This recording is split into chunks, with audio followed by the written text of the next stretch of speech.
राम राम जी सारे बहनों भाइयों को। आशा करती हूँ कि आप बहुत अच्छे से होंगे। और सुबह उठे, हमने साफ़ सफाई करी, फिर पेड़ों की सैर करी तो जाकर देखा कि मोहाल का छत्ता है। फिर उसे देखा कि मधुमक्खी छोड़कर चली गई, तो अब हम तोड़ लेते हैं। फिर हमने उसे तोड़ के देखा तो थोड़ा सा शहद निकला। आड़ू की लकड़ी काट के ले आए हम। भाई वो जब तक बैठी ही उनका अधिकार है। फिर उनके बाद फिर हमने उसे तोड़ा। भाई इतनी मेहनत से अगली वे उस शहद बना रही ही, तो उनका कैसे छीन लेते हम। जब वो अपनी मर्ज़ी से छोड़ कर चले गए तो हम उसे तोड़ के ले आए। थोड़ा सा निकला है, लेकिन ये भी काफ़ी ताकतवर है। और फिर हमने भोग बनाया था सुबह, और उसकी तैयारी कर रहे। फिर नाज धोया, नाज सुखाया, फिर शाम के टाइम हमें उसे जल्दी से साफ़ किया बटला करके, क्योंकि फिर बच्चे शोर मचा रहे कि चलो मम्मी रावण फूकेगा, चलो हमें देख लो देखना है।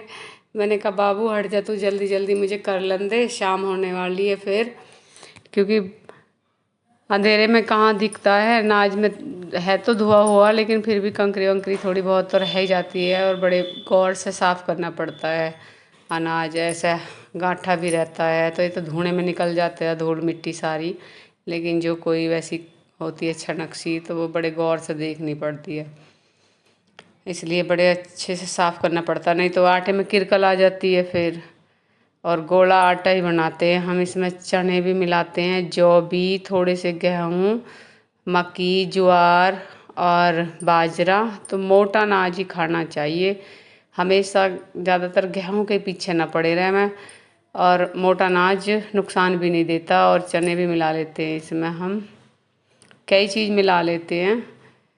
और साफ़ कर रहे हैं जल्दी जल्दी, क्योंकि हमारा धन्नू मेरे साथ साथ लग रहा है, चलो मम्मी रावण फुकवाओ, चलो मम्मी रावण फुकवाओ। अब बच्चे के साथ रहना पड़ता, कभी ऐसा पटाखे छूटे हैं तो हमने तो और बच्चों को ही कह दिया कि भाई तुम आज जलाओ इसमें, और हम छत पर खड़े होकर देखेंगे तो हर काम में टाइम लगता है भाई, कोई भी काम करो 2 घंटे से पहले तो होता ही नहीं है। और आज मुझे पूरा दिन हो गया। और फिर हम गए परले मकान पर, दूसरे वाले पे, वहाँ बच्चे सारे इकट्ठे हुए, उन्होंने रावण को जलाया, उसमें पटाखे बहुत फूटे फिर हमने भोग बनाया खुशी में, भाई रावण मर गया और रामचंद्र जी की जय हो गई। तो हमने फिर पूरी सब्जी, लड्डू, केले, मिश्री, मखाने, सबका हमने भोग बनाया के, और फिर पूजा करी। उसके बाद हमने खाना खाया।